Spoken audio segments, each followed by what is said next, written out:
A lot of friends from Rhythm questioned why I was going to Bala. The agreement that I had with Nigel is that I didn't want to take the job. So I recommended about, 10, 12 people who could be good candidates to, match his ambitions and stuff. And he kept coming back to me saying that they'd turned him down. I took it on an agreement that I took the training on a weekly basis and just until he found somebody, and here we are, 22 years on.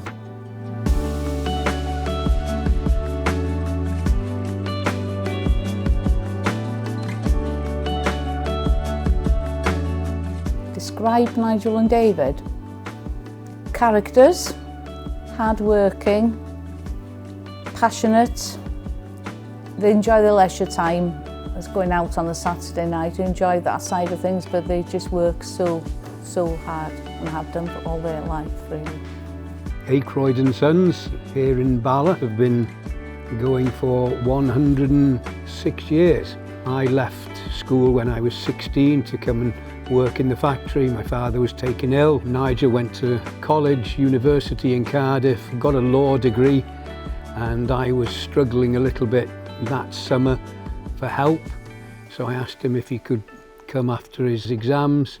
We've worked together ever since. I've always been involved in sport in Bala. I played a lot of cricket and golf as a youngster, also played for the town. A couple of my friends who I'd played football with were running the club, and they said, Nigel, you wouldn't like to pop along, just give us a hand on a match day type of thing. And that was probably 26, 27 years ago, perhaps even more. And then really the story started 20 odd years ago when Nigel and Colin Caton got together, probably after a few drinks. Basically, when we took over, this was a grass pitch with a couple of wrought iron fences around it. The first few years, I signed quite a couple of friends from Rhythm and stuff. The first league we went into was the Wrexham area Welsh National League, so we won that on our first season that we were in it. And then we were in the Cymru Alliance, and then demands were asked of the club, and we've done it all the way along, and it was good. I think we won the Cymru Alliance Cup about 5 or 6 times on the trot. We used to win the North East Wales Cup on the trot. I think we won 2 cups 6 years on the trot. And then it was just trying to get into the Welsh Prem. Then we started to challenge in the Cymru Alliance, and we finished second a couple of times. And then that's where Nigel started to realise that we could get there.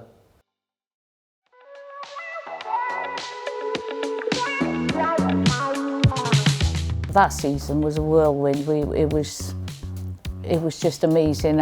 Don't ask me what happened that evening. I don't remember. It was a good night. We got promotion when we were in, not even playing, but some of us were in Holyhead watching a game there. Holyhead had to win that game to go ahead of us in the league, and they lost at home. It was amazing getting to the Welsh Premier League, but then it was a difficult task because we had to get rid of so many. We had a massive turnover, but we had to try and stay in the league. Because the first season that we went into the Welsh Premier League, they were cutting it from, I think it was 18 to 12. But we stayed in, so I'd say that's one of the best achievements ever, really, is to finish 11th in the league with all the established Welsh Premier teams from down south and up north here. And then probably the highlight of most people in Bala is the Welsh Cup victory in 2017.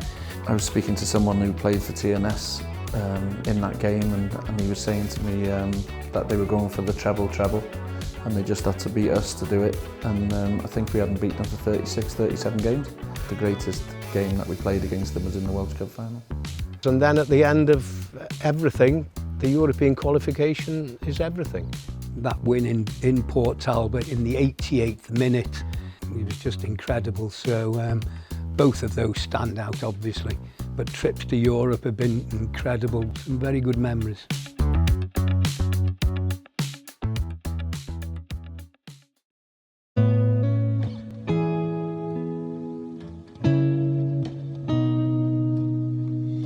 We've got 1,900 people in this town. We're by far the smallest population of any Welsh Premier League side, and probably always will be. I think we're about 16.5% of the population come to Bala to watch Bala. So we're the highest supported on population.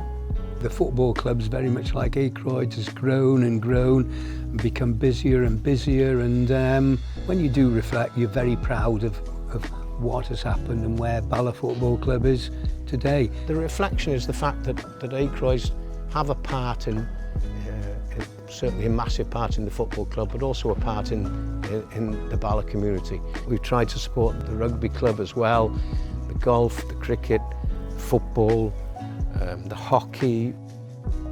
And I think businesses are indebted to put something back. We get fantastic effort by the people who work for Akershire. They're part and parcel of Akershire's success. They're all local people, so whatever we can do, we try to put a bit back in. And I think that should be the backbone of any community.